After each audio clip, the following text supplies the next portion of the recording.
All right, so we have this one bed, one bath apartment located in Hollywood. It has a fitness center on site, it has a pool on site.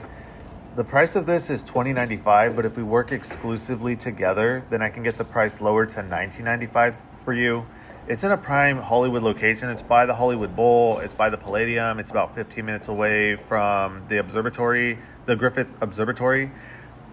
I'll hook you up with the deal. Parking is $10 a month, and for gas, water, trash, sewer, it's under the building's name, but you pay that directly to the building, and it averages to about $65 a month. It's a good deal. I'll hook you up. Let me know if interested. All right, so with that apartment, it's actually pretty nice. It has a fitness center on site, like I said in the video. It's next to the Metro line. It's pretty spacious. For one person, for that price, $19.95, I'd recommend living there. I would live there. I would live there and I would save up, buy a condo in like 2 to 3 years. The way I like to frame it, it's an opportunity. And Hollywood's really not that bad. It's cleaner than people say it is. Like, yeah, there are pockets where it's a little grimy and you want to stay away from the touristy areas because that's where the homeless hang out and that's where a lot of people are, and they litter, unfortunately. But by and large, Hollywood's a nice place to live. So now, talking about UFC 329, let's dive into the fight talk. This one will be quick. And thank you to my 5 watchers. I appreciate all 5 of you. So yeah, what's great about this is that it's back-to-back months of big UFC events, which feels like 2 Super Bowls in May or in June and July. So it's going to be a fight fan. I was saying a few months ago not to sell your UFC stock. They're going to come back and they're going to put on shows that were reminiscent of their old glory from the golden era days, because this card is stacked. I'm down to watch even the prelims. Gonna go somewhere in Sawtell, about 20 minutes away from West Hollywood. Go to a bar, watch with my friends, make some bets, and just enjoy. This is why we work hard, to enjoy some sports, hang out with good company, good food. So I'm excited for this one. For the main card, well, let's preface it with Robert Whittaker and Krylov. That's going to be a good fight, but I think Robert Whittaker is over the hill, and it doesn't really ever work out when middleweights move up, except for Alex Pereira, but it doesn't really ever work out when a middleweight moves up to light heavyweight, like Luke Rockhold, Chris Weidman. They normally get knocked out in violent fashion. So I like Bobby Knuckles. I'm rooting for Bobby Knuckles, but he probably ends up face down ass first, because that's how it goes in the UFC when you're fighting shark after shark in a weight division that's not your natural weight. But love me some Bobby Knuckles, all team All American violence, actually Australian, I think. So yeah, so with the main card, King Green versus Terrence McKinney, that's going to be a good one. Okay, so you can only beat Bobby Green if you're ranked within the top 10. So if McKinney's the real deal, if he's a ranked fighter, he'll get through Bobby Green. If he's not, this is going to tell us a lot about McKinney. For Brandon Royval, I don't know the other guy, so I'd skip that one. Corey Sandhagen versus Mario Bautista. That's going to be a fun one. That has a possibility of being fight of the night, because both guys are going to be trying to fight for the next for the next title fight. So they're going to try to position themselves and put on a good performance. I didn't realize that Sandhagen beat Bautista back in 2019 via decision. So it's a new era, literally new decade. So anything can happen. I got to go with Mario on this one. Maybe Sandhagen is over the hill.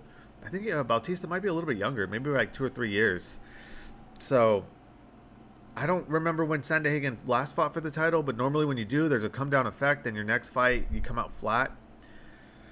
Anyways, I think Bautista probably has this, but I won't be surprised with either outcome. For Paddy Pimblett and Benoit, this one is going to be a stand-up fight, which you got to favor Benoit in that case.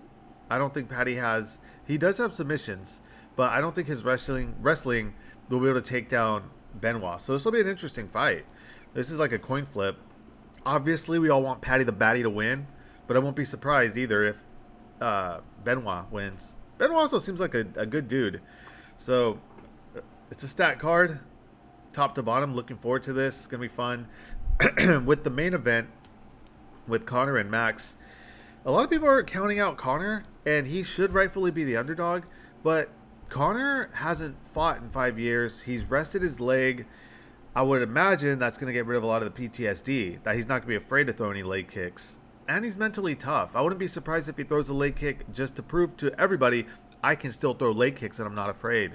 So that time off, constantly training, yeah, he did a lot of drugs, but he also rested his body. I'm sure he rested his mind in the past year. He saw this one coming. He always knew it was going to be at welterweight, so he prepped for this one in the right way. He bulked up. It's not like he moved up like Poatan and just put on the weight just so he can fight in a higher weight class. I think Conor's going to be prepared for this one. I think he has a better shot. He should be the underdog, but he has a better shot than what fans are saying, because an overwhelming majority in all the polls that I've been seeing, they've all been like over 75%, have all said Max is going to win. A lot of people are calling for a late knockout by Max, which if he is going to win, it's going to be by a late knockout, but it's closer than people think. Max has admitted when he fought Poirier for the lightweight title, interim title, that he moved up in weight. He didn't put on the weight appropriately, and that came back to bite him. And when he put on the weight appropriately, that's when he put on a clinic against Justin Gaethje, and he beat Poirier in the trilogy. So when you factor that in with Conor's layoff, resting, body resting, mind resting, bulking up appropriately, and making Max fight at welterweight, of weight class Max has never fought at, it kind of evens out and gives Conor a better chance. Well, I think he's like a plus 240 underdog. Well, I'd probably give him like a plus 150 when you factor in the weight increase. But I also don't know if the lines are being inflated because people are betting Max overwhelmingly. I would assume so. So this one will be closer than people think. I think Conor, people are saying he has about a minute, 2 minutes. I'd give him maybe a round and a half. I wouldn't be surprised if he was able to go 2 rounds pretty hard. This will be a good one. I bet Conor. The odds were so juicy, and then when you factor in this being at welterweight, it gives you as good of a shot while betting, and this is what betting is all about. Now, if this was at lightweight and he was fighting Max, no chance. Conor gets smoked. He gets torched within probably 3 rounds. But at welterweight, where he has the advantage, and he was prepping for this long in advance, and Max wasn't, this is going to be a fucking good card, and I'm looking forward to it. I'm very excited for it. Honorable shout out to Tracy Cortez. Let's give that baddie her respect. And she's also the main event for the early prelims. We're all rooting for you, Tracy. But as far as the picks go, that's my assessment. That's what I think is going to happen. I won't be surprised if Conor loses. It's going to suck. It'll be the end of the road. That's it. No, he'll fight one more in the UFC, but the ride's over. Mystic Mac is done. There's no more excitement, because if he wins this fight, he will fight for the title. Either he has his choosing at either lightweight or welterweight at that point, which he probably would choose welterweight so he can fight Islam. Doesn't have to cut the weight. But if he loses, that's it. It's one more fight in the UFC, then it's off to Netflix or bare knuckle fighting. Probably Netflix because they'd pay more. But either way, we got back-to-back months of 2 Super Bowls. 2 Super Bowl equivalents, maybe even a bit more exciting. So I'm looking forward to this. And as far as the Hollywood apartment, let me know. I did sign one lease from this YouTube channel, so mission accomplished. My goal was met. Starting off this weekly discussion, the goal was to sign one lease in 1 year. I already met that. So however this turns out for the rest of the year, it was already successful, and I'm looking forward to making this content for, like I said, my 5 listeners. It's also fun just to talk about the UFC, real estate, and things like that. But life's good. No complaints. Let's all enjoy ourselves this weekend. Have some pizza, wings, steak, Diet Dr. Pepper, and have a good time. See you all next week.